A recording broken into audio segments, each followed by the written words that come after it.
हम सब जानते हैं और हम सब ने सुना भी है कि काशी जो है मोक्ष की नगरी है। ये भारत की सबसे पवित्र नगरी है और शिव जी यहाँ निवास करते हैं और जहाँ महादेव सबको स्वयं मोक्ष देते हैं। लेकिन बहुत कम लोग जानते हैं कि शास्त्रों में काशी के अलावा भी कुछ ऐसे दिव्य स्थल बताए गए हैं जहाँ आत्मा को मुक्ति और मोक्ष प्राप्त होती है। सबसे पहले आता है प्रयागराज। प्रयागराज का त्रिवेणी संगम स्कंद पुराण और पद्मा पुराण और अनेक ग्रंथों में बताया गया है कि यहाँ 3 पवित्र नदियां एक साथ मिलती हैं। वहाँ आत्मा के सभी पाप नष्ट हो जाते हैं।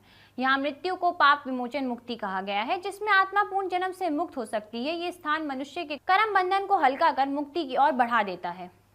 फिर आता है बद्रीनाथ। हमारे शास्त्रों में कहा गया है जहाँ देवता तप करते हैं वो भूमि स्वयं मोक्षदायिनी बन जाती है। बद्रिक आश्रम जहाँ नारायण के रूप में भगवान विष्णु स्वयं तप करते हैं उसे मोक्ष का धाम कहा गया है।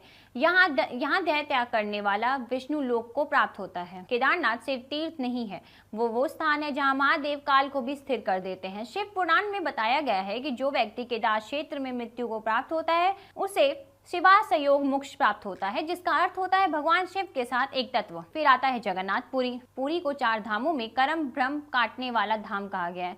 ब्रह्म पुराण में लिखा है जगन्नाथ धाम में शरीर छोड़ने वाला जीव कर्म बंधन से मुक्त होकर हरि धाम में प्रवेश करता है। फिर आता है द्वारका। द्वारका को विष्णु लोक का प्रत्यक्ष रूप माना गया है। ये यहाँ श्री कृष्ण ने पृथ्वी पर वैकुंठ की स्थापना की थी।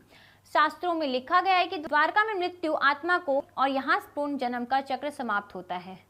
फिर आता है श्रीरंगम। तमिल वैष्णव परंपरा के प्रमुख ग्रंथों में लिखा है श्रीरंगम धरती पर वैकुंठ है। ये स्थान स्वयं हरि के विश्राम का स्थान माना गया है। यहाँ मृत्यु को भी परमम घाटी कहा गया है, जीव का सर्वोच्च धाम कहा गया है। पुष्कर को ब्रह्म पुराण और स्कंद पुराण में मोक्ष स्थल माना गया है। ब्रह्मा जी ने यहाँ यज्ञ करते हुए कहा था जो यहाँ स्नान या मृत्यु प्राप्त करेगा वो ब्रह्म संयोग के प्राप्त होगा, अर्थात आत्मा शांति में विलीन होगी। सनातन धर्म में मोक्ष का अर्थ केवल मृत्यु नहीं अपितु आत्मा का पूर्ण जन्म के चक्र से मुक्त होना, परम सत्य में विलीन होना। और यद्यपि काशी मोक्ष का सर्वोच्च स्थान है और शास्त्रों ने हमें कई और ऐसे पवित्र धाम दिए हैं जहाँ दिव्यता स्वयं मोक्ष को वरदान देती है।